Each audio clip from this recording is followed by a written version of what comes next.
ibn Quraysh, Ka'b ibn Luayda Rasululloh sallallohu alayhi va sallam bilan nasablari tutashadi.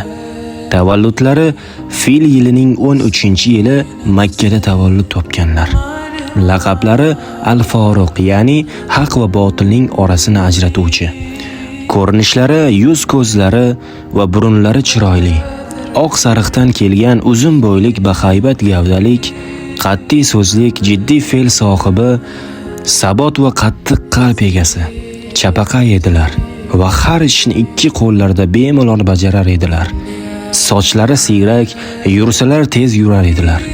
Odamlar orasida tursalar, go'yo odamlar piyoda, Umar radhiyallohu anhu esa ulovda turgandek ko'rinar edilar. Umar radhiyallohu anhu din endigina shakllana boshlaganida barcha ibodatini boshqalardan qo'rqib yashirin amalga oshirib yurgan bir paytda birinchi bo'lib islomni oshkora qilgan insondirlar. Birinchi bo'lib Amirul Mu'minin deb atalgan Rasululloh sallallohu alayhi va sallam Madinaga hijrat qilib borgan kunlaridan boshlab tarixni kitobat qilgan, Ramazonda taroveh namozida Qur'oni Karimni xatm qilib o'qishni sunnat qilgan, masjidlarga birinchi bo'lib chiroqlarni joriy qilgan zotdir. U zotning vafotlaridan keyin masjidlarni yoritib turgan chiroqlarni ko'rgan Ali radhiyallohu anhu: "Ey Amirul Mu'minin, Alloh qabringizni nurga to'ldirsin" deya duo qilganlar. Umar radhiyallohu anhu xalqning holidan xabar olish uchun tunlari bilan mijja qoqmay ko'chalarni nazorat qilgan xalifadir. Qullar bozorida bolani onadan ajratib sotishni bekor qilganlar. Birinchi bo'lib devonni barpo qilganlar.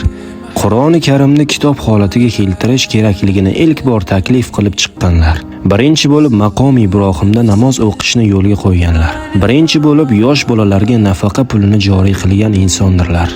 Xulosa qilib aytamizki, ko'rib turganingizdek Umar radhiyallohu anhu sahobalar ulug'i va butun insoniyatga yaqqol namuna va o'rnak bo'lgan inson bo'lganlar. U zot payg'ambar alayhisalomga u zotning risolatlarini ado qilishda ulkan hissa qo'shganda ham ixlos, shijoat, muhabbat ila xizmat qilgan sahoba. Haqni sevuvchi, nohaqni qattiq qoralovchi Foruq edilar. Hatto Rasululloh sallallohu alayhi va sallam Umar radhiyallohu anhu ning sha'nlari to'g'risida agar mendan so'ng payg'ambar bo'lsa, albatta Umar bo'lar edi deya e'tirof etganlar. Alloh barchamizni ushbu solih zotlar kabi din va dunyosini obod qilganlardan qilsin. Amin.